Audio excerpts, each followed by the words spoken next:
preserve our independence, we must not let our rulers load us with perpetual debt. We must make our choice between economy and liberty or profusion and servitude. I place economy among the first and most important of republican virtues, and public debt is the greatest of the dangers to be feared. It is incumbent on every generation to pay its own debts as it goes. If the American people ever allow private banks to control the issue of their money, first by inflation and then by deflation, the banks and corporations that will grow up around them will deprive the people of their property until their children will wake up homeless on the very continent their fathers conquered.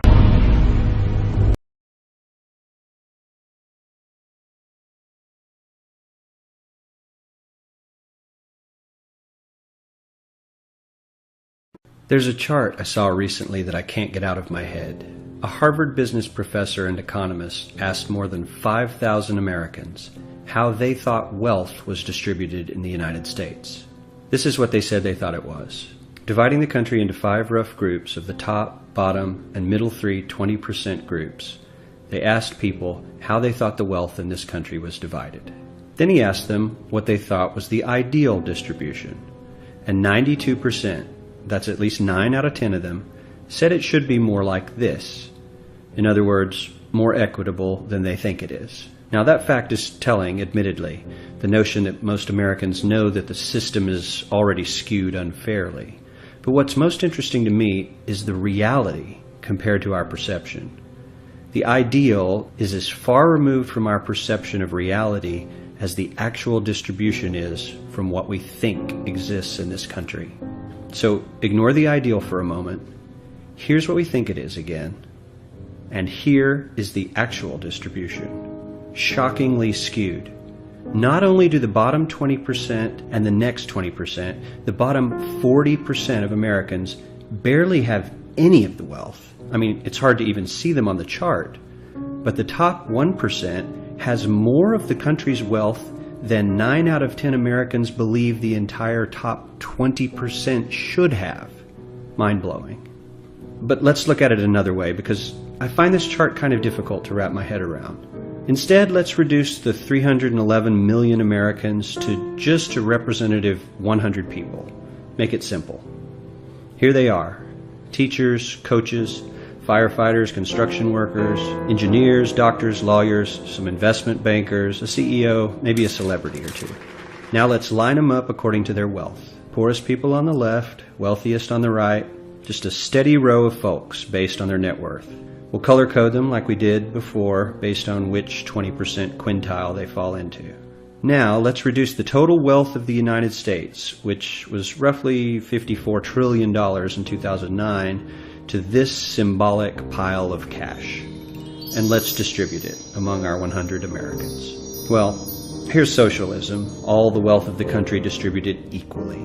We all know that won't work. We need to encourage people to work and work hard to achieve that good old American dream and keep our country moving forward. So, here's that ideal we asked everyone about. Something like this curve. This isn't too bad. We've got some incentive, as the wealthiest folks are now about 10 to 20 times better off than the poorest Americans. But hey, even the poor folks aren't actually poor, since the poverty line has stayed almost entirely off the chart. We have a super healthy middle class with a smooth transition into wealth. And yes, Republicans and Democrats alike chose this curve. 9 out of 10 people, 92%, said this was a nice, ideal distribution of America's wealth. But let's move on. This is what people think America's wealth distribution actually looks like. Not as equitable, clearly, but for me, even this still looks pretty great. Yes, the poorest 20 to 30% are starting to suffer quite a lot compared to the ideal, and the middle class is certainly struggling more than they were, while the rich and wealthy are making roughly 100 times that of the poorest Americans and about 10 times that of the still healthy middle class. Sadly, this isn't even close to the reality. Here is the actual distribution of wealth in America. The poorest Americans don't even register. They're down to pocket change, and the middle class is barely distinguishable from the poor.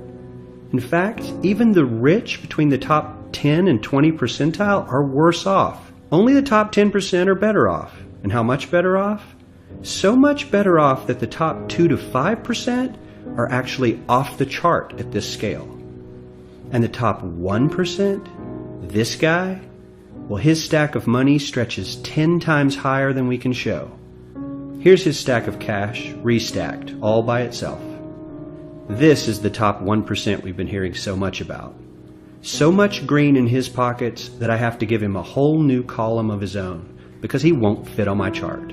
1% of America has 40% of all the nation's wealth. The bottom 80%, 8 out of every 10 people, or 80 out of these 100, only has 7% between them. And this has only gotten worse in the last 20 to 30 years. While the richest 1% take home almost a quarter of the national income today, in 1976 they took home only 9%, meaning their share of income has nearly tripled in the last 30 years. The top 1% own half the country's stocks, bonds, and mutual funds. The bottom 50% of Americans own only 0.5% of these investments, which means they aren't investing. They're just scraping by. I'm sure many of these wealthy people have worked very hard for their money. But do you really believe that the CEO is working 380 times harder than his average employee? Not his lowest paid employee, not the janitor, but the average earner in his company. The average worker needs to work more than a month to earn what the CEO makes in 1 hour. We certainly don't have to go all the way to socialism to find something that is fair for hardworking Americans. We don't even have to achieve what most of us consider might be ideal. All we need to do is wake up and realize that the reality in this country is not at all what we think it is.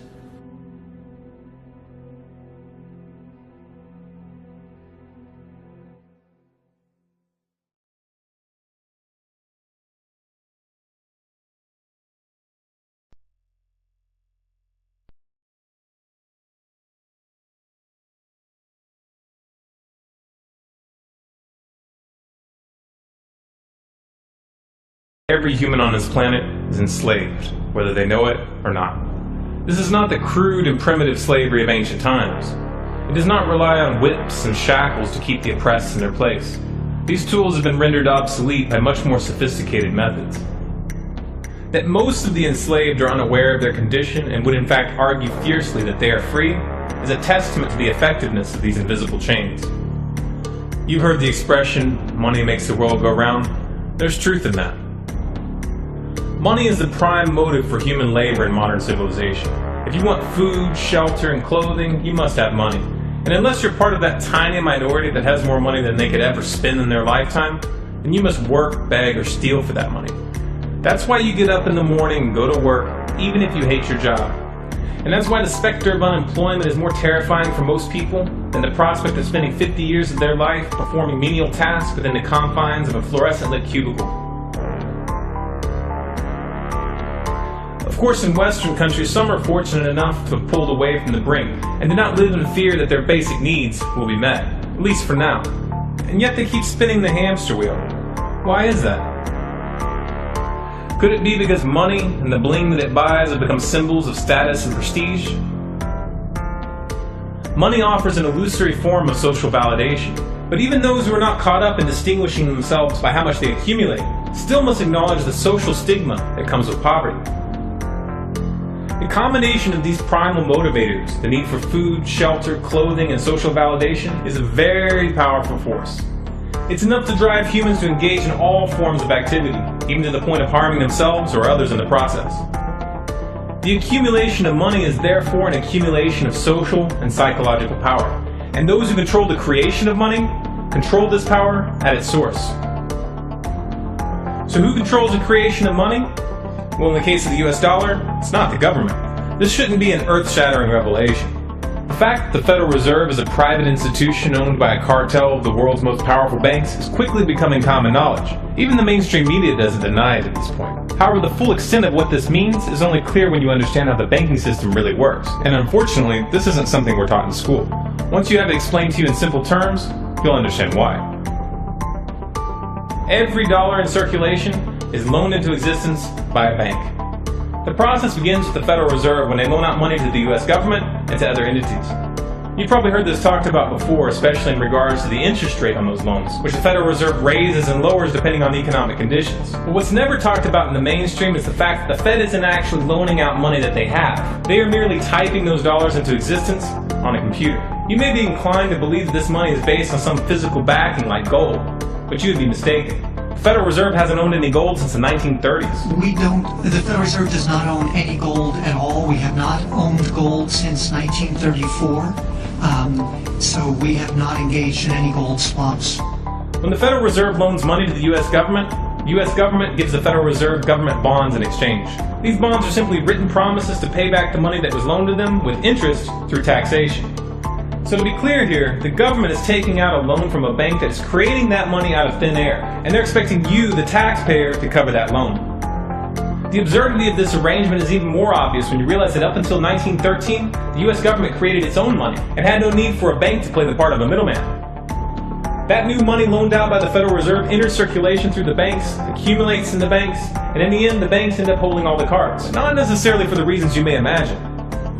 Contrary to popular belief, the majority of money in circulation isn't actually created by the Federal Reserve, but rather by the ordinary banks that businesses and individuals use for their checking, savings, and mortgages. How is this possible? Well, like the Federal Reserve, ordinary banks are allowed to loan out money that they don't have.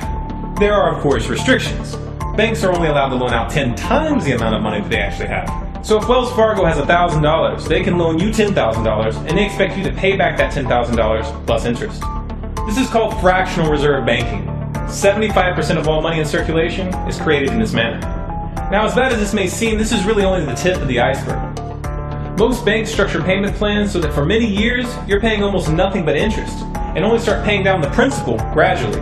The result of this strategy is that in most cases, you pay far more in interest when you purchase a house than the house itself is worth. So here's the real question. If all money is created through loans, where does the money come from to pay for the interest? Let's say we reset the system to zero, loan $1,000 into existence, and charge 7% interest. We now have a total of $1,000 in the system, but we owe $1,000 plus interest, and that's more. The interest ensures that there's always more debt than money in circulation, because the money to pay the interest doesn't exist. Never has, never will. This would be obvious if there was only one loan being issued to one person in this manner, but when performed on a global scale, the reality is hidden and is transformed into a game of musical chairs where the person ending up without a seat faces bankruptcy and financial ruin. Because every dollar in existence is tied to a debt, this creates an unseen force that draws those dollars back to the banks, kind of like gravity attracts a physical object to Earth.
The catch here is that it's the labor of the people that moves that money.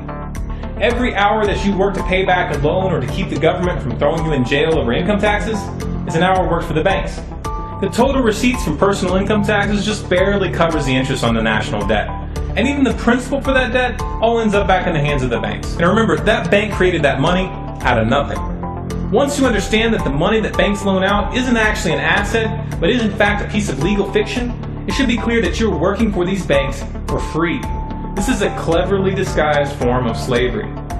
If you manage to pay your monthly payments, then you are a successful slave, and you are allowed to keep the material comforts that come with that status.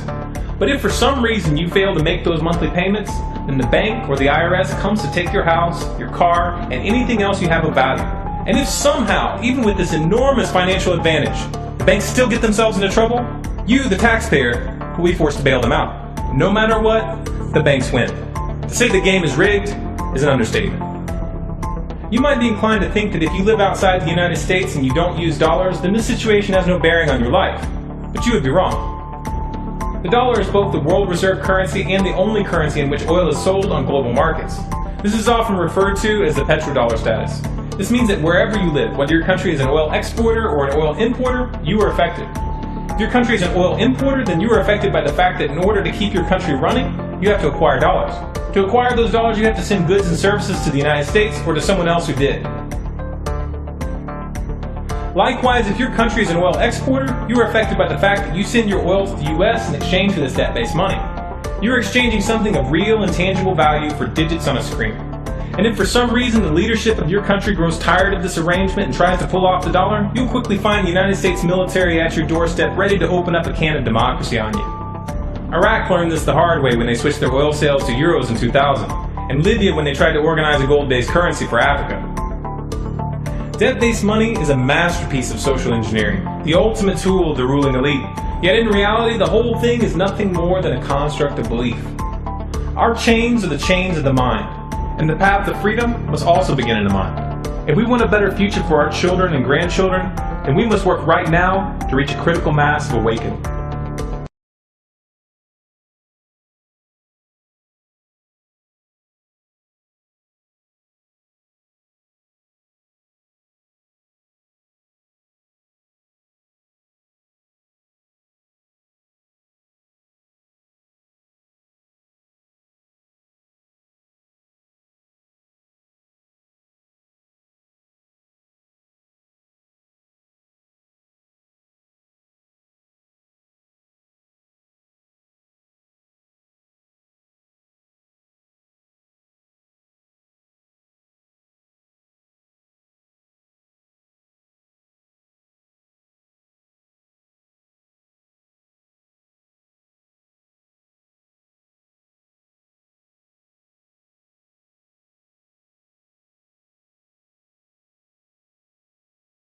Just how rich and powerful is Lord Evelyn Rothschild?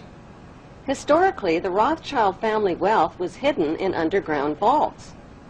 The Rothschilds' secret financial records were never audited and never accounted for. Their family commissioned biographies give the illusion that their family fortune has dwindled, but researchers estimate their wealth at close to $500 trillion, more than half the wealth of the entire world. Besides their many castles, palace mansions, wineries, racehorses, and exotic resorts, the Rothschilds bought Reuters in the 1800s. Reuters then bought the Associated Press, which selects and delivers the same news stories to the entire world, day after day. They have controlling interest in 3 major television networks and easily avoid media attention since they own it. They also fix the world price of gold on a daily basis and profit from its ups and downs. Over the centuries, the Rothschilds have amassed trillions of dollars worth of gold bullion in their subterranean vaults and have cornered the world's gold supply. They own controlling interest in the world's largest oil company, Royal Dutch Shell. They operate phony charities and offshore banking services where the wealth of the black nobility and the Vatican is hidden in secret accounts at Rothschild Swiss banks, trusts, and holding companies. Although Evelyn Rothschild looks like a harmless gray-haired old man, make no mistake about it, Rothschild and his ancestors have handpicked presidents, crashed stock markets, bankrupted nations, orchestrated wars, and sponsored the mass murder and impoverishment of millions.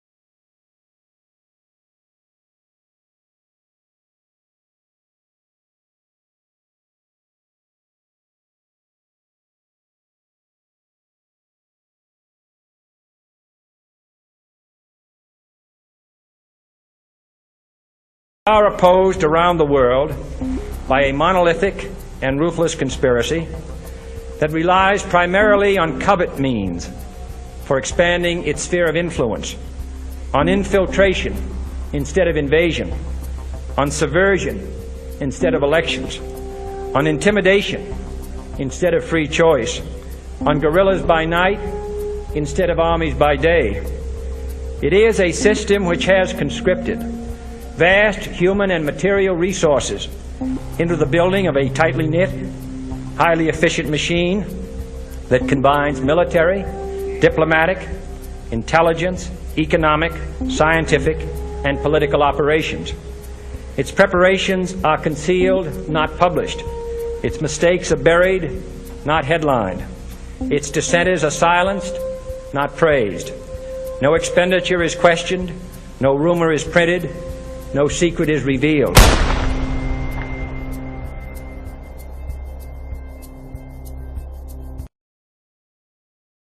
On June 4, 1963, President Kennedy signed Executive Order 11110. This executive order empowered the U.S. Treasury to issue real money without the Fed.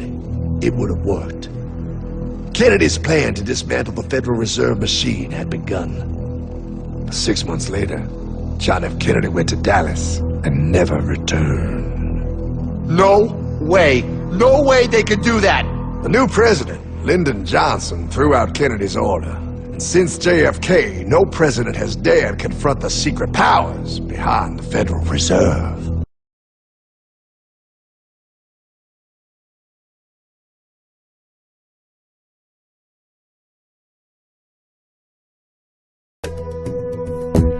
In 1945, the Bretton Woods Agreement established the dollar as the world reserve currency, which meant that international commodities were priced in dollars.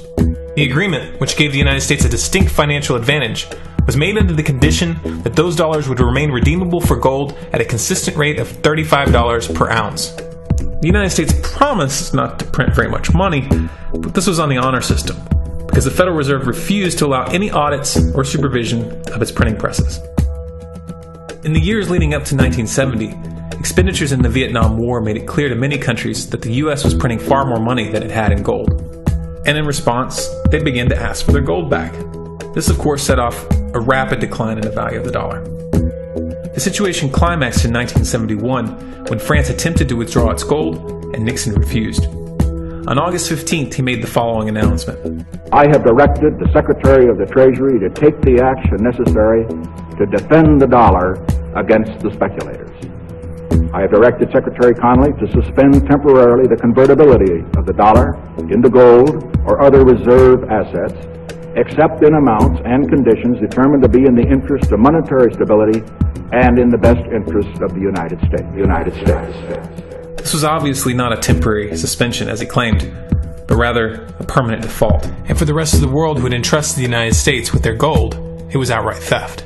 In 1973, President Nixon asked King Faisal of Saudi Arabia to accept only U.S. dollars as payment for oil and to invest any excess profits in U.S. Treasury bonds, notes, and bills.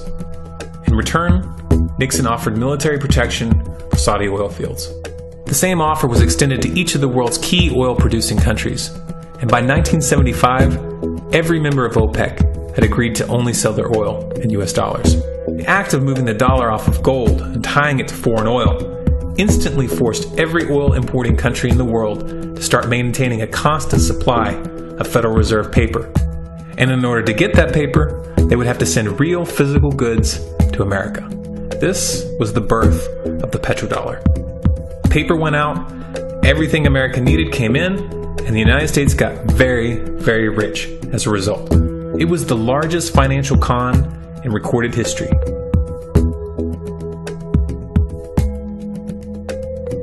The arms race of the Cold War was a game of poker.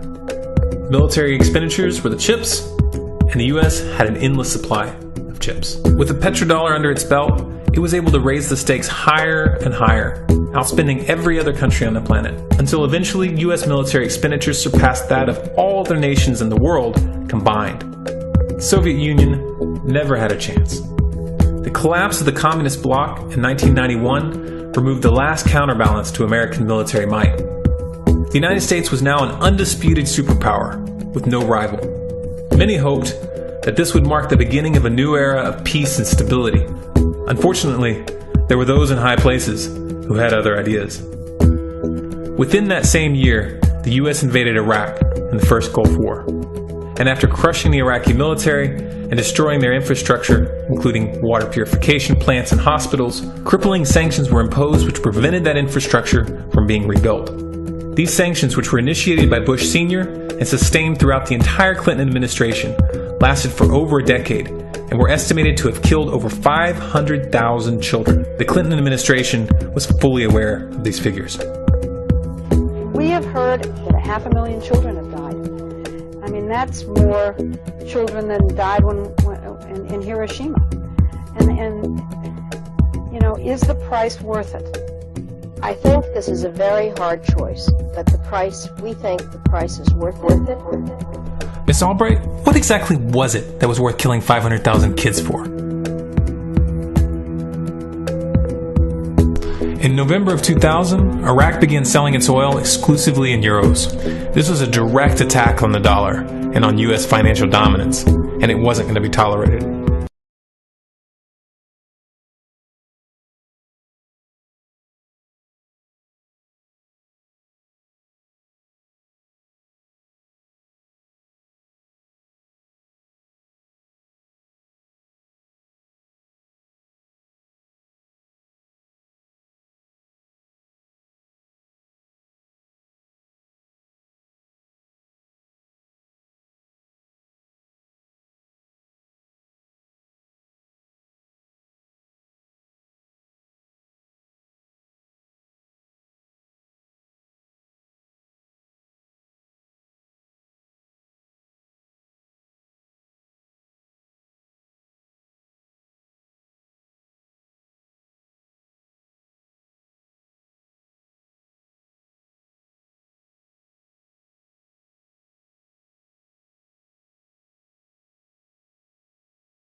In response, the U.S. government, with the assistance of the mainstream media, began to build up a massive propaganda campaign claiming that Iraq had weapons of mass destruction and was planning to use them.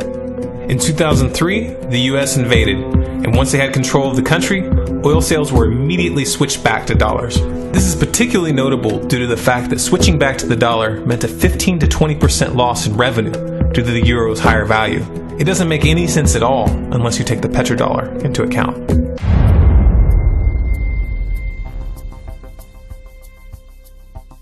Colin Powell, who led the charge to war with Iraq by presenting false evidence to the UN in 2003, is also currently on the CFR Board of Directors. Indeed, the facts and Iraq's behavior show that Saddam Hussein and his regime are concealing their efforts to produce more weapons of mass destruction. My colleagues, every statement I make today is backed up by sources, solid sources. These are not assertions. What we're giving you are facts and conclusions based on solid intelligence. Those weapons of mass destruction got to be somewhere.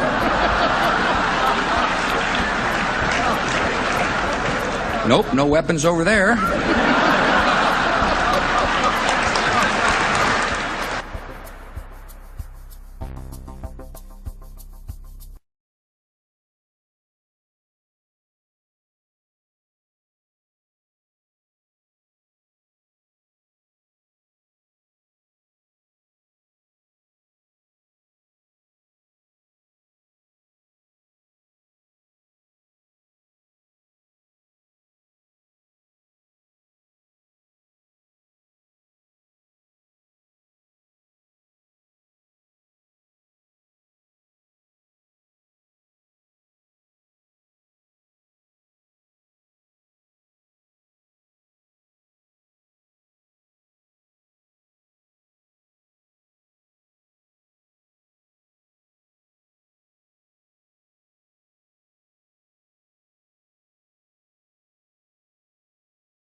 breaking news to all of you who don't like conspiracy theorists, all of y'all who don't like truthers, who want to call truthers crazy.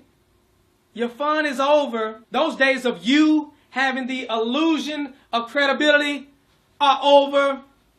The truth prevails over your ignorance. The truth is universal.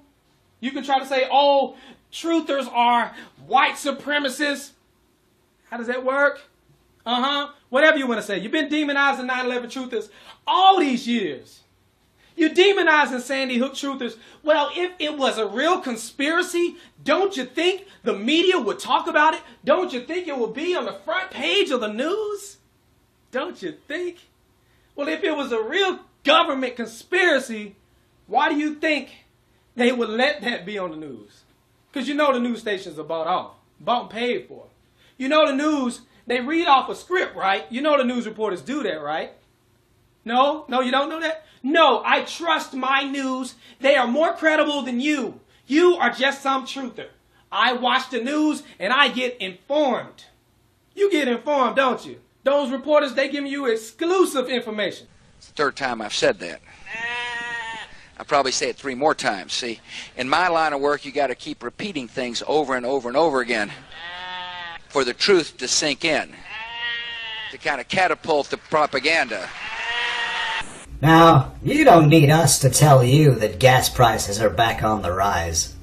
Well, if you filled up your gas tank lately, then you don't need us to tell you that gas prices are back on the rise. You don't need us to tell you that gas prices are back on the rise. You don't need us to tell you that gas prices are back on the rise. You don't need us to tell you that gas prices are back on the rise. You don't need us to tell you that gas prices are back on the rise. You don't need us to tell you that gas prices are back on the rise. You don't need us to tell you that gas prices are back on the rise. You don't need us to tell you that gas prices are back on the rise. You don't need us to tell you gas prices are back on the rise. You don't need us to tell you that gas prices are back on the rise. You don't need us to tell you that gas prices are back on the rise. You don't need us to tell you gas prices are back on the rise. You don't need us to tell you that gas prices are back on the rise. You don't need us to tell you gas prices are on the rise. I know.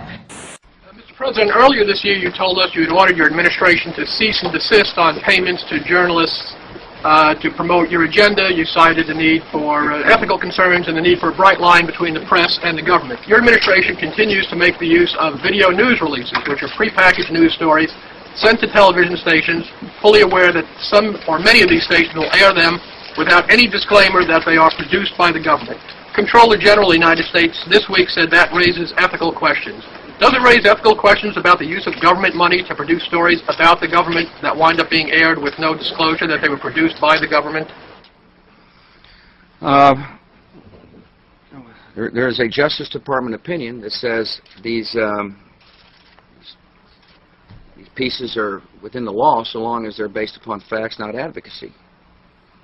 And I expect our agencies to adhere to that ruling, to that Justice Department opinion.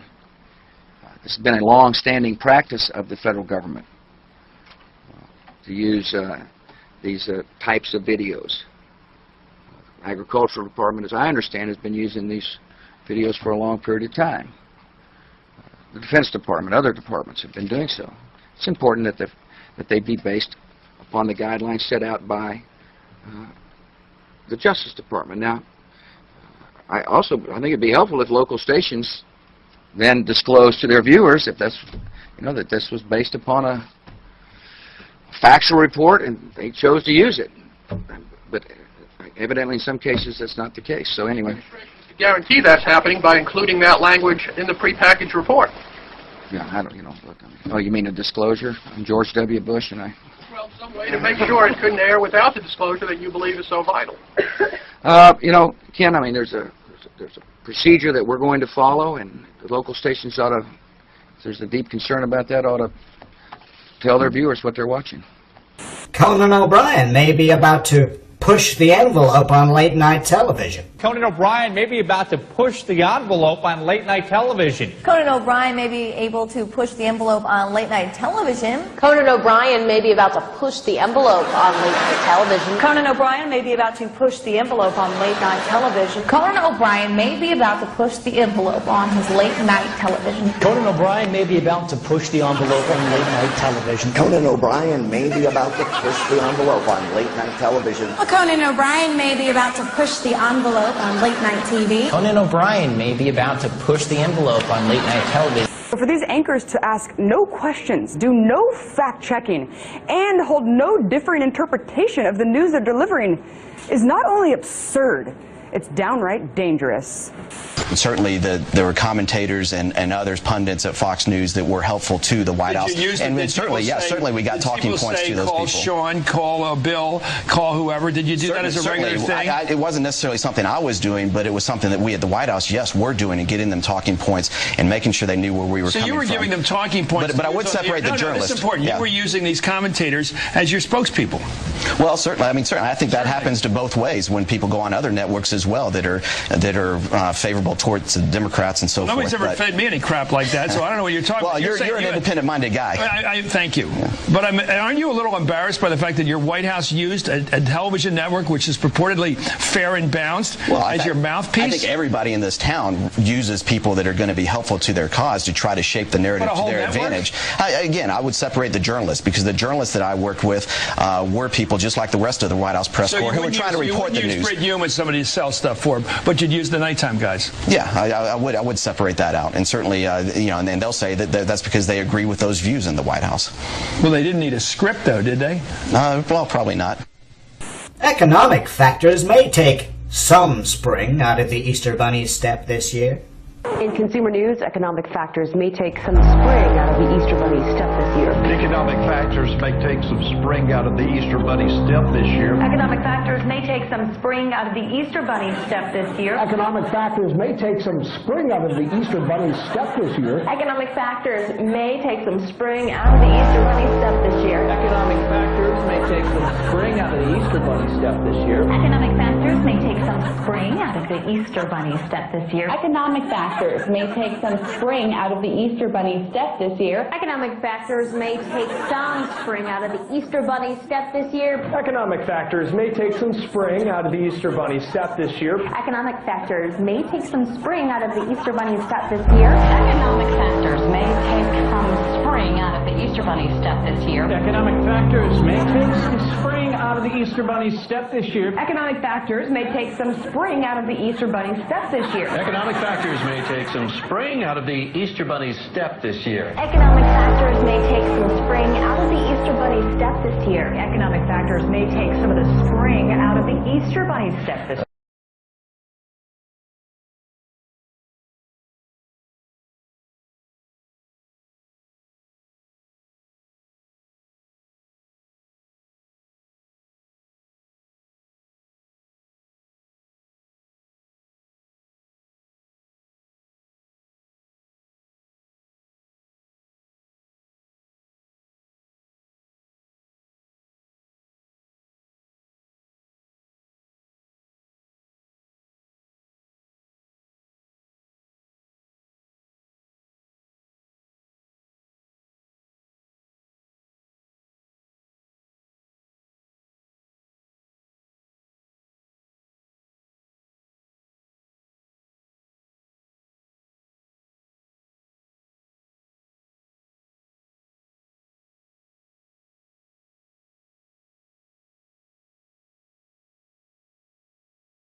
Review time, partner. And I am so tired of this deception right here. This is what got you in a chokehold. The left versus the right. Left wing versus right wing. Don't you know the wings are of the same bird? A little corrupt bird, Republican versus Democrat. They got you cheering for teams. They got you in this tribalism mentality. You don't even understand it. They screwing you over. I'm going to show you how it works in this video.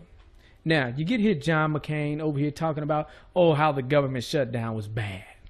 Then you get people to agree with him and say, oh, John McCain is actually speaking some sense. He's right. It's the Republicans' fault. The Democrats love this little interview because, you know, it makes the Republicans look bad and gives them a reason to cheer for the blue team. Yeah, you're cheering for the blue team, but you're getting screwed over with this Obamacare. You're going to get McCain saying it was a bad idea to shut down the government because they wanted to repeal Obamacare. And what you going to do? Replace it with Romney Care, the same thing? That's where Obamacare came from, Romney Care. You see what I'm saying? Either way it go, we would have had this same type of health plan. Guess who else had the health plan? Hillary Clinton.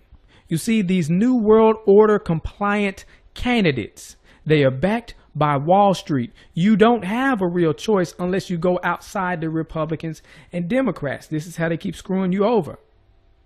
Let's get into the video. Thank you, Martha. You know, I've heard a lot of veterans so emotional to the point of tears over this issue. Talk to me about how you think this has been handled by the White House. Oh, I think it's been terribly handled by the White House, but let's have a little straight talk, Martha. Straight talk. They wouldn't have had the opportunity to handle it that way if we had not shut down the government on a fool's errand. That's when the Democrats start cheering. Go ahead, get your cheer on. That we were not going to accomplish. The whole premise of shutting down the government was the repeal of Obamacare. Oh. I fought against Obamacare harder than any of the people who wanted to shut down the government. I bet you did. I campaigned all over this country in 2012 saying elect Mitt Romney and we'll repeal and replace Obamacare. But see, that's so dumb. Obamacare is the same thing as Romney Care. See, it's all about getting you to cheer for the team. Check this out right here. Convinced that Republicans will win in November, and we will regain our majorities in both the Senate and the House. Go ahead, Republicans, start cheering. Why are you blinking like that? Well, stop blinking like that. What's your problem? And we will win House seats right here in Arizona. We will lead in Arizona. Let's get to the point. Jeez, this uneventful speech. And when we do, we will stop the out-of-control spending and tax increases and repeal and replace Obamacare. And they cheering. But repeal and replace Obamacare means they're going to put in Romney Care, which is the same doggone thing. Think I'm lying. Think I'm lying. We're going to look at this later. But let me see. Here we go. Governor Romney said this has to be done on a bipartisan basis. This was a bipartisan idea. In fact, it was a Republican idea. Oh. And Governor Romney, at the beginning of this debate, wrote and said, what we did in Massachusetts could be a model for the nation. And I agree that the Democratic legislators in Massachusetts might have given some advice to Republicans in Congress about how to cooperate. Listen to them now. But the fact of the matter is, we use the same advisors, and they say it's the same plan. Wow. The same doggone plan. Let's look at this. There are some terrific Republican ideas. Mitt Romney in Massachusetts has initiated mandatory insurance so that everybody has to buy in, but then the government helps out those who can't afford it. Those kinds of bold initiatives, I think the Democrats have to put forward bold as heck. If, in fact, we can credibly claim that we can run the country and not simply criticize on the sidelines. Now, this is key. This is in 2006. You see, he's praising this individual mandate, too. It's funny he's doing that. So either way it go, we would have had this Obamacare, Romney Care plan. But remember, I said Hillary ran on that plan as well. Obama didn't seem to like the individual mandate. That's how he got elected. Well, one of the reasons that made him look good, because he said he wasn't for individual mandate. Let's check it out right here. Didn't represent her properly. They misrepresent her. Did they, and what do you say about that? Well, obviously, I think that they represented her position properly, which is that she supported, in the past, NAFTA, which has been pretty hard on Ohio. And we've had an ongoing discussion about health care. Both of us want to provide health care to all Americans. There's a slight difference, and her plan is a good one, but... Slight difference. This is the slight difference he's talking about. Check this out.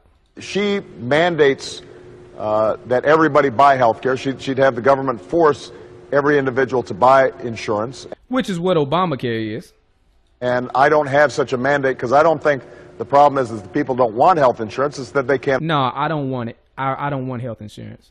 Afford it. So I focus more on lowering costs. And this is a modest difference, but it's one that she's tried to elevate, arguing that because I don't force people to buy health care that I'm not insuring everybody. Well, if things were that easy, I could mandate everybody buy a house, and and that would solve the problem of homelessness. It doesn't. Uh-oh, watch out, y'all. He might do that next.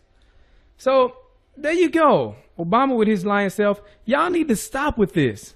You're over here arguing, acting like you're against Obamacare, you Republicans. And they're talking about repeal and replace Obamacare with the same thing. What the heck is your problem? Get out of this tribalism mentality. And people who would say, oh, we need Hillary Clinton. Well, she down for the same plan. It's the same thing. It's the same scheme. And why in the heck do we have a president who not only tries to sell us on a product, but forces us to buy it and penalizes us if we don't? Precisely because the product is good. I want the cash registers to work. I want the checkout lines to be smooth. So I want people to be able to get this great product.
Who is this guy? I don't know, but he seemed like a nice old man. Nice old man. No, this right here is David Rockefeller.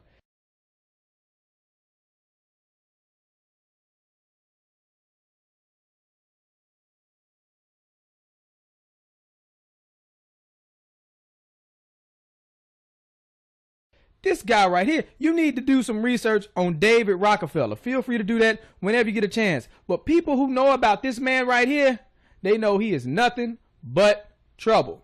Rockefellers, come back. We don't want your New World Order, you know? Leave Chile right now. Leave Chile. You are not... You're killing a lot of people. You're killing a lot of people. Leave here. Leave Chile right now. Leave Chile. Leave Chile. We don't want your world government. Leave Chile right now. Leave Chile, okay? Leave Chile. Your family is the most disgusting in the world, you know?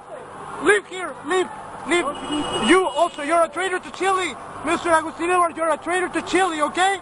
You're a traitor to Chile. What you're doing right now, okay? Okay? Okay? You know everything. You know everything. You're participating with him. You're participating with him in this. Your world government will fail, okay? You heard what the man said. Leave Chile. Why was that man so mad at him?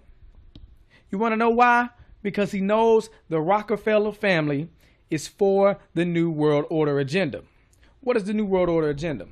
Well, that is the plan of this secretive elite, this cabal, to bring about a one world government.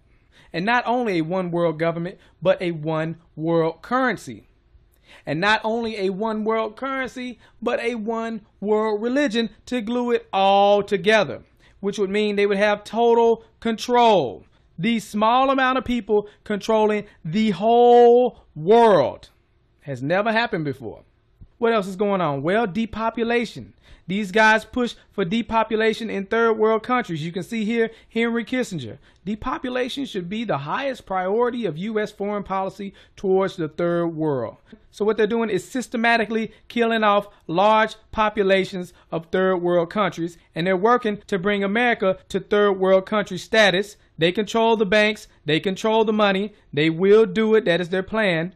And eventually they want to have the population down to an amount where they can control all the people. But you know what? You don't even have to take my word for it. I had a friend, Nick Rockefeller, okay, who was one of the Rockefeller family. And he, when I was running for governor in Nevada, he came to me, introduced himself to me through an attorney. And we became friends. We started talking about things. And I learned an awful lot from Mr. Rockefeller. And one of the things that we used to talk about was the ultimate plan of the banking industry, what they wanted to accomplish. And the goals of the banking industry, not just the Federal Reserve System, but the private banks in Germany and England, all over Italy, all over the world, they all work together. They're all central banks, and they're all part of the Communist Manifesto. You know, central banking is one of the major planks of the Communist Manifesto. We talk about America being a capitalistic country, but yet at the same time we have a central bank that plans everything for us, right? And the graduated income tax is another plank of the Communist Manifesto, right? So right there you have two major planks of the Communist Manifesto that have been brought in because of the Federal Reserve System, okay? So the ultimate goal that these people have in mind is the goal to create a one-world government where everybody has an RFID chip implanted in them. All money is to be in those chips, right? There'll be no more cash. And this is given me straight from Rockefeller himself. This is what they want to accomplish. And all money will be in your chips. And so instead of having cash, anytime you have money in your chip, they can take out whatever they want to take out whenever they want to. If they say you owe us this much money in taxes, they just deduct it out of your chip digitally. Total control. Total control. And if you're like me or you, and you're protesting what they're doing, they can just turn off your chip. And you have nothing. You can't buy food. You can't do anything. It's total control of the people. And that chip's connected to a database that has your purchasing records, what you do. Everything is in there, you know? And so they want a one-world government controlled by them, everybody being chipped, all your money in those chips, and they control the chips, and they control people. And you become a slave. You become a serf to these people. That's their goal. That's their intentions. And if you look here, he even tells you this is what he is about. Some people believe we are part of a secret cabal working against the best interests of the United States, characterizing my family and me as internationalists, and of conspiring with others around the world to build a more integrated global political and economic structure. One world, if you will. If that's the charge, I stand guilty and I am proud of it. That's David Rockefeller telling you he wants this new world order. Well, he didn't say New World Order. Oh, so you need him to say New World Order. Okay. All we need is the right major crisis, and the nations will accept the New World Order. See that? That's why you got to pay attention. But before we break it down, I want you to see this. You were both in Skull and Bones, the secret society. It's so secret we can't talk about it. What does that mean for America? The conspiracy theorists are going to go I'm wild. sure they are. I don't know. I haven't seen the web. Number 322? First of all, he's not the nominee. And, look, I look forward... Are you prepared to lose? No, I'm not going to lose. You both were members of Skull and Bones, a secret society at Yale. What does that tell us? Not much, because it's a secret. Is there a secret handshake? Is there a secret code? I wish there were something secret I could manifest. 322, a secret number? There are all kinds of secrets. We had a worldview. Republican and Democratic presidents alike, from Harry Truman to George Bush, stood for freedom and stood for certain propositions that would make America strong and healthy and grow the middle class and shrink poverty and stand against communism. And after 1989, President Bush said, and it's a phrase that I often use myself, that we needed a new world order, and instead it looks like we got a lot of disorder. Of its founders. We have before us the opportunity to forge for ourselves and for future generations a new world order, a world where the rule of law, not the law of the jungle, governs the conduct of nations. When we are successful, and we will be, we have a real chance at this new world order, an order in which a credible United Nations can use its peacekeeping role to fulfill the promise and vision of the UN's founders.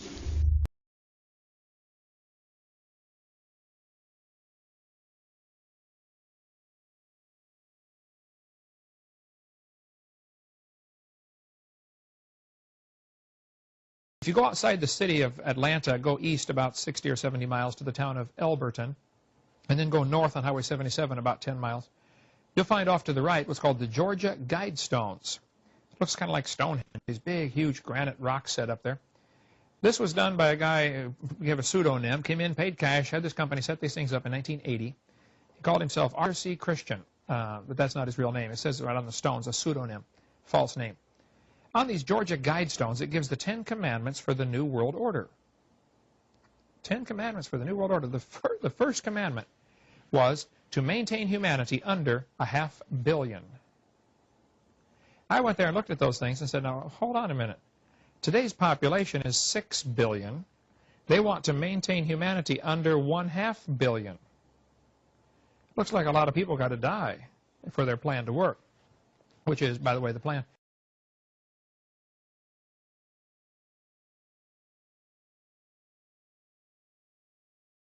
Jacques Cousteau said we'd have to eliminate 350,000 people a day. 1/3 million people a day would have to be eliminated to save Mother Earth. Bill Clinton said we need to reduce the population of the Earth to 1 billion. There are a lot of folks who would like to reduce the population of the Earth. The Bible command is quite the opposite.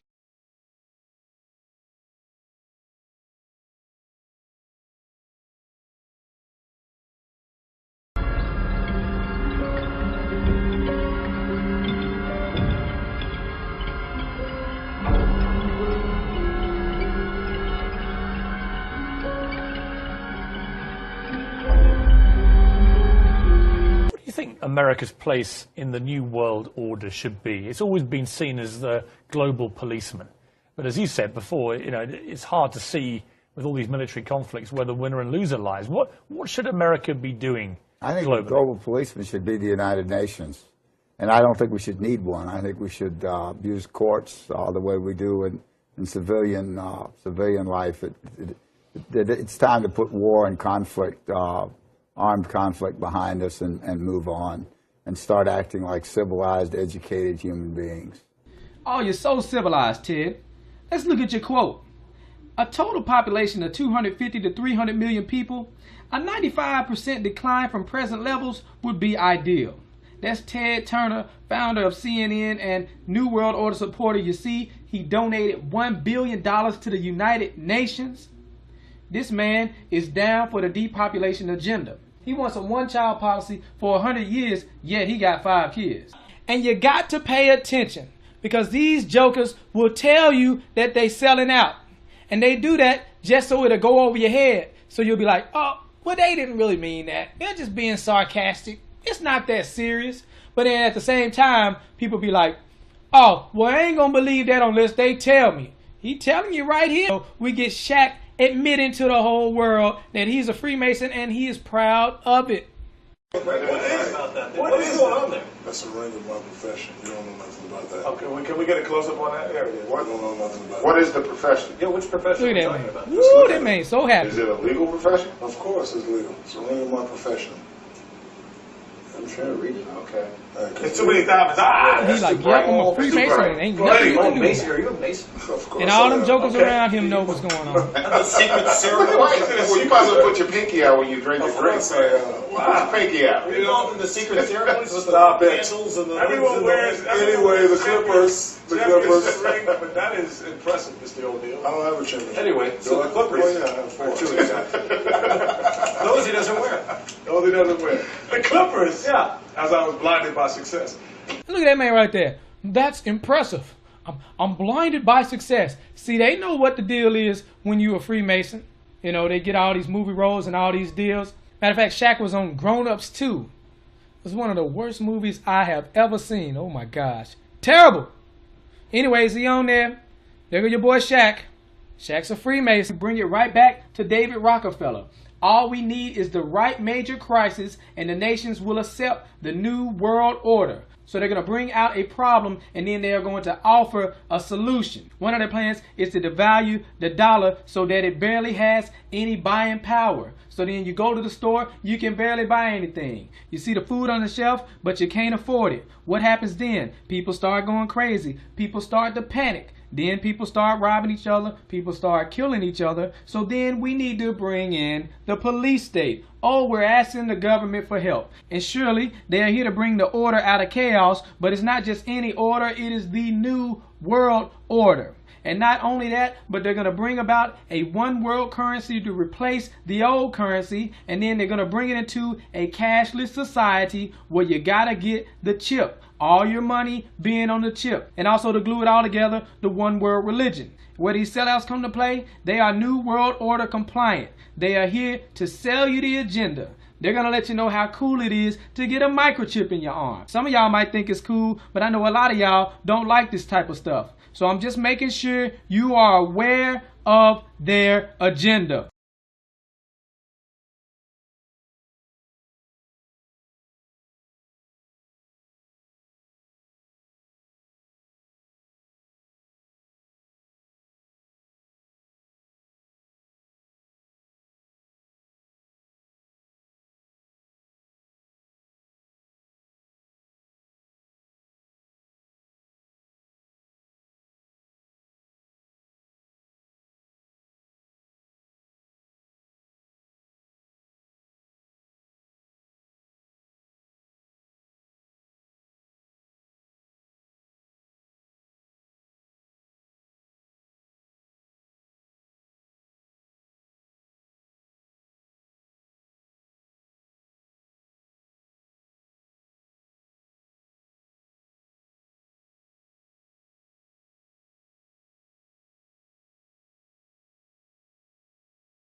But anyway, I've had people calling me saying they go out to their mailbox and they find a little red dot or a little blue dot on their mailbox, and they wonder what the little red dot and blue dot is.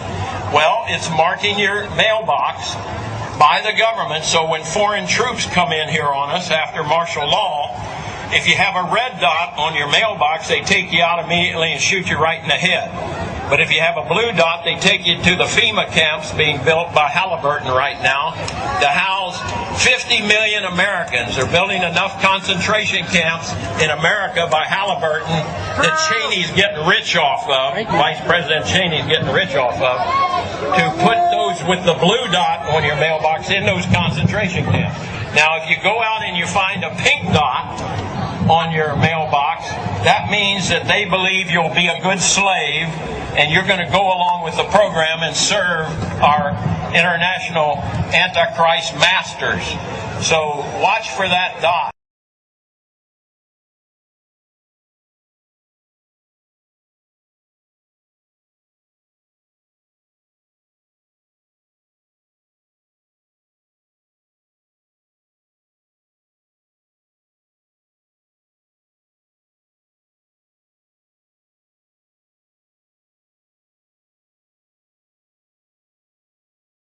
Listen to this, folks. I was pulled to the side road, which was a new cut gravel dirt road in front of a business, a builder supply business. And the right side of the road was filled with, which I thought was portable toilets. I never looked at them that close. Same in color, maybe black, but which was an odd color. And I asked him about the field of black boxes. What were they? Because I'd never seen anything like that. And his statement was that if he told me, I would be one of few people in Madison, Georgia that knew about them. And he says they're disposable coffins, I believe he told me. And he says there's 100, at that time he said there was 125,000 there.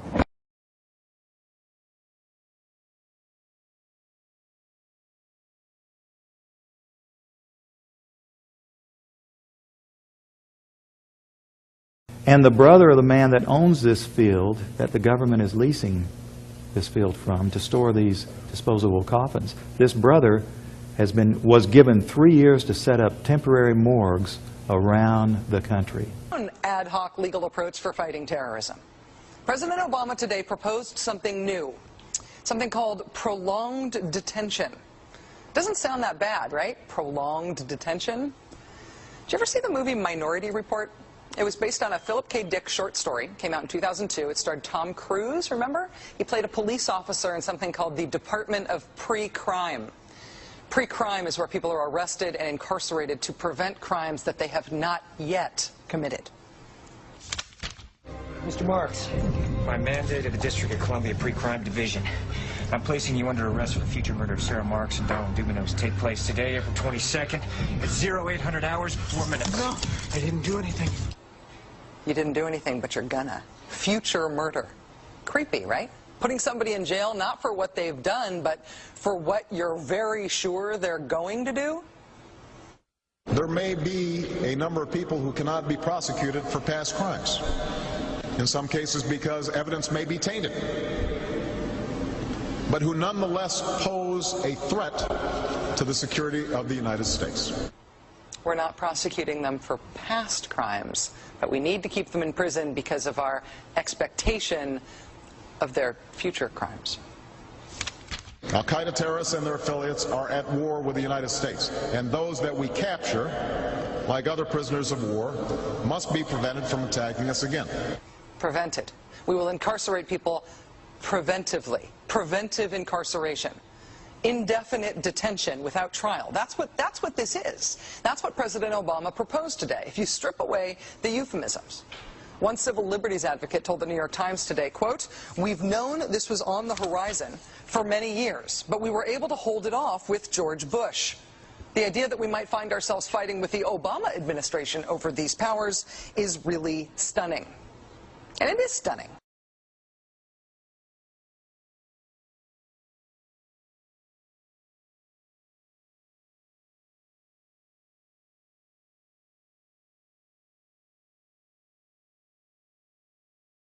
Have you heard that the Department of Homeland Security has purchased 1.6 billion rounds of ammunition last year?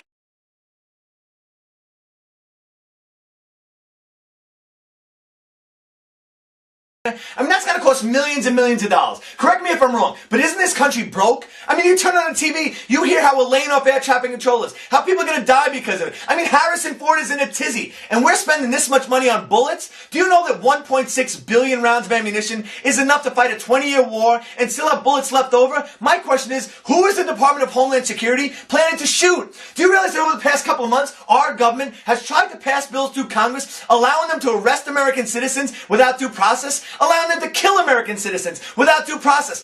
And it's got the 5 regions for the FEMA camps, and it talks about barricades and barbed wire and armed guards, and it says that they built the camps and that now they need to get ready to staff them, and that they need to be ready within a 72-hour period. And so I want to challenge everybody to call their friends and their families now, and realize that the new economy is to put tens of millions of people, we already have the biggest prison population in the world, in this archipelago, this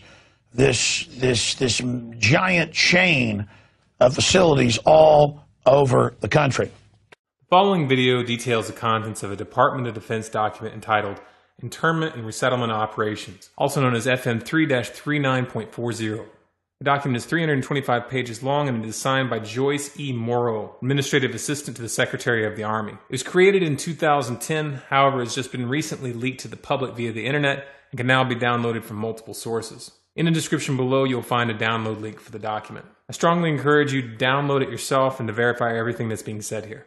The document outlines military procedures for internment and resettlement of civilians, and it describes the layout and the administration of these internment camps. It clearly states on page 38 that it applies within U.S. territory, and it specifically addresses the detainment of U.S. citizens, as is indicated by the identification procedures for new prisoners on page 146, which states that social security numbers are to be recorded alongside their photograph and fingerprints. Included in the list of organizations which may be involved in these internment operations are the Department of Homeland Security, FEMA, the Department of Defense, and the United Nations. On page 56, the document outlines the responsibilities of psychological operations officers within the camps, among which it states that a PSYOP officer develops and executes indoctrination programs to reduce or remove antagonistic attitudes and identifies political activists. On page 281, the document goes into more detail regarding the role of psychological operations within the camps, specifically in regards to pacifying the population and ensuring cooperation.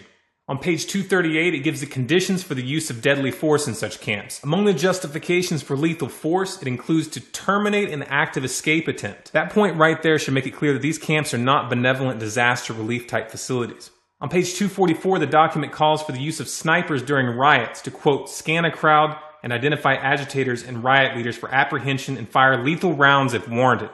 On page 260, it shows the basic layout for a facility focusing on detainment. It is depicted with interrogation areas, tribunal areas, and mortuaries. Each detainment facility is designed to hold 4,000 prisoners, and they are depicted with multiple levels of barbed wire separating compartments within the facilities, with a double barbed wire fence enclosing them, and watched over by 24 guard towers. On page 261, the document depicts the layout for what they call civilian resettlement facilities, which are designed to house 8,000 people.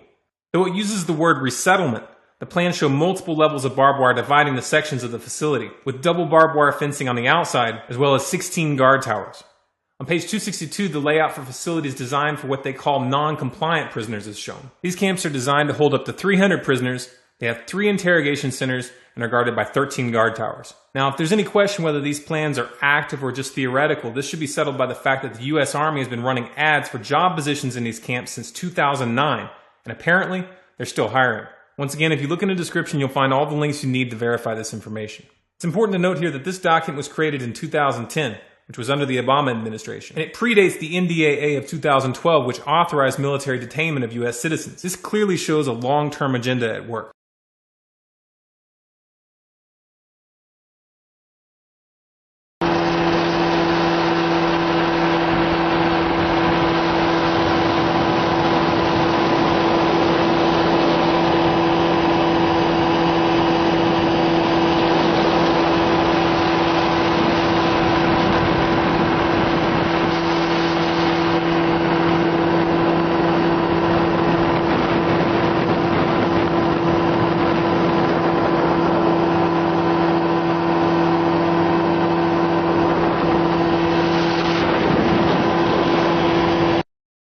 He's saying he's a military police, and he says, and we've been sent footage before by military police and others, so I want this footage of them in briefings openly talking about gun confiscations. Now, that's now in the manuals that they're training to quarantine cities and towns and confiscate guns. We've had Navy SEALs on confirming it. We have the documents. We know that. But footage, not just in some Army manual, but footage could really, really hurt the folks that are trying to covertly prepare the military for basically civil war. Brian, obviously, you've got to go back in right now. Tell us as much as you can and how we get this footage, but describe it for us. Okay, so I was in a briefing with FEMA. FEMA runs my old unit. I'm actually out now. I got out in September of this year. They were talking about suspension of the Constitution, Second and Fourth Amendment rights being taken away, and I openly asked him, are we going to take guns? He says no, but he says they will. It's clearly on the video. They will, talking about the FEMA guys with us. So that's the gist of the video. You could, I'm filming the floor because it kind of startled me when they said that they're going to suspend the Constitution under martial law, which is pretty scary to me. Essentially, yeah, we pretty much at that time, your Second Amendment, all your rights, First Amendment rights, pretty much everything is not at that moment just interrupted. Yeah. So you said that martial law suspends their Second Amendment, so I'm not going to, but would you say we would take weapons from people? Yeah, that's what they do. Yeah.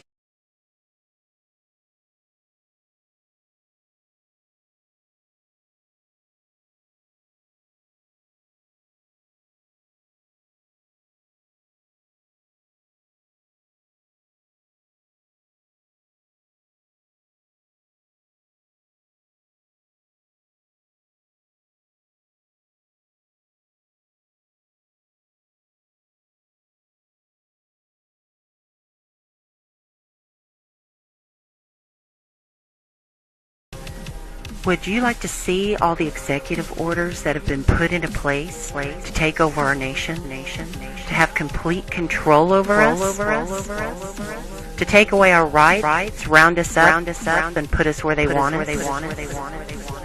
Here we go. Executive Order 10990 allows the government to take over all modes of transportation and control of all highways and seaports. Executive Order 10995 allows the government to seize and control the communication media. Executive Order 10997 allows the government to take over all electrical power, gas, petroleum, fuels, and minerals. Executive Order 10998 allows the government to seize all means of transportation, including personal cars, trucks, or vehicles of any kind, and total control over highways, seaports, and waterways. Executive Order 10999 allows the government to take over all food resources and farms. Executive Order 11000 allows the government to mobilize civilians into work brigades under government supervision. Executive Order 11001 allows the government to take over all health, education, and welfare functions. Executive Order 11002 designates the Postmaster General to operate a national registration of all persons. Executive Order 11003 allows the government to take over all airports and aircraft, including commercial aircraft. Executive Order 11004 allows a housing and finance authority to relocate communities, build new housing with public funds, designate areas to be abandoned, and establish new locations for populations. Executive Order 11005 allows the government to take over railroads, inland waterways, and public storage facilities. Executive Order 11051 specifies the responsibility of the Office of Emergency Planning and gives authorization to put all executive orders into effect in times of increased international tensions and economic or financial crisis. Executive Order 11310 grants authority to the Department of Justice to enforce the plans set out in executive orders, to institute industrial support, to establish judicial and legislative liaison, to control all aliens, to operate penal and correctional institutions, and to advise and assist the President. Executive Order 11049 assigns emergency preparedness function to federal department and agencies, consolidating 21 operative executive orders issued over a 15-year period. Executive Order 11921 allows the Federal Emergency Preparedness Agency to develop plans to establish control over the mechanisms of production and distribution of energy sources, wages, salaries, credit, and the flow of money in U.S. financial institution in any undefined national emergency. It also provides that when a state of emergency is declared by the President, Congress cannot review the action for 6 months. The Federal Emergency Management Agency has broad powers in every aspect of the nation.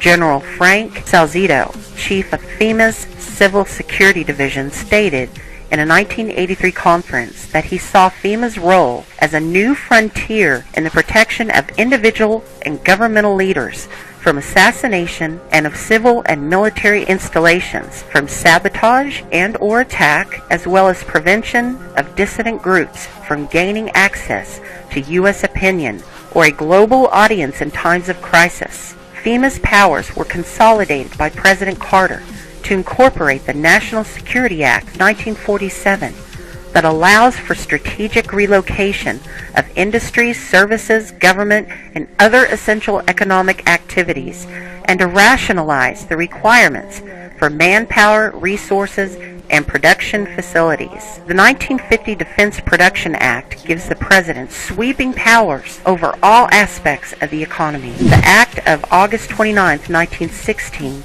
authorizes the security of the Army in time of war to take possession of any transportation system from transporting troops, material, or any other purpose related to the emergency. The International Emergency Economic Powers Act enables the President to seize the property of a foreign country or national. These powers were transferred to FEMA in a sweeping consolidation in 1979.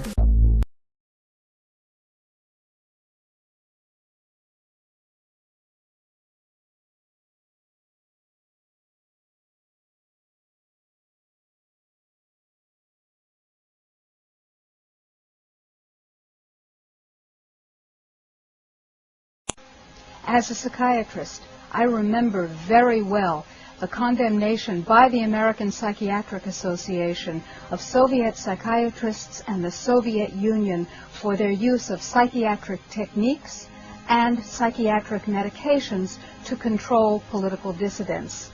Sadly, shockingly, we in the United States have become those same oppressors.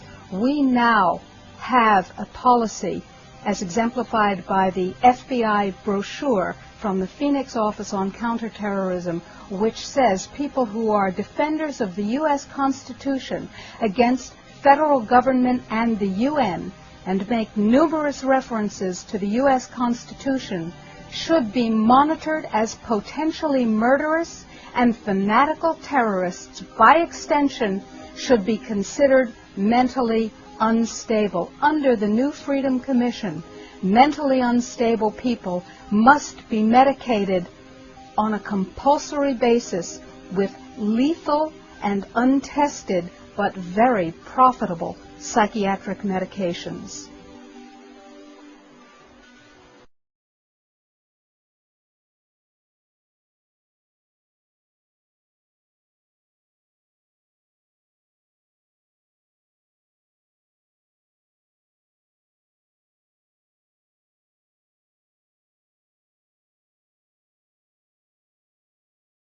Department of Justice memo, which tells local police what should you be looking out for in kind of everyday terrorism prevention and terrorism watch activities. And one of the things that is considered a potential terrorist risk is individuals who harbor doubts about the official story regarding 9/11. The memo adds 9/11 official story skeptics to the growing list of targets.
Did Hitler get elected on Monday and start throwing people into ovens on Friday? No, it was a gradual process. The first thing that Hitler did was start to write newspaper articles. Everything that was going wrong was the Jews' fault. They're the ones that caused all these problems. Did the Jews write their own newspaper articles and go, I disagree? So then the Jews had to wear the Star of David so we can tell who you are. Did they say, no, that's a violation of my privacy. I don't have to tell you. No, the Jews decided, well, it's a religious symbol. We love God. We should be proud to wear the Star of David. Eventually, the Germans came in and they broke all of the windows in all of the Jewish businesses in one weekend. The Saturday night was known as Kristallnacht, which is German for Night of Glass. Did the Jews rise up and say, now, damn it, you're violating my property, you shouldn't do that? No. Gosh, we don't want to make the Germans any madder than they already are. Don't piss them off. They've got guns. Eventually, the Germans are loading them up into cattle trailers on the trains. Where do you think you're going, on vacation? Where do you think they're going to take you? Well, now you're cold and naked and they're walking you into the ovens where you're going to go to mass execution. Is it time now to raise your hand and say, you know, I tend to disagree with all of this? Bang! You're dead. It's too late to complain. You should have complained at the beginning when you at least had a chance. How bad do things have to get before you do something? Do they have to take away all your property? Do they have to license every activity that you want to engage in? Do they have to be throwing you on cattle cars before you start to say, now wait a minute, I don't think this is a good idea? How long is it going to be before you finally resist?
you feel as strongly as we do that the public needs to see this information, then make a commitment to get this film into the hands of as many people as possible. Share it through social media, post it on your website, send it to your friends via email, or pass it out on the street. You have permission to download this video and distribute it and display it in any non-commercial way.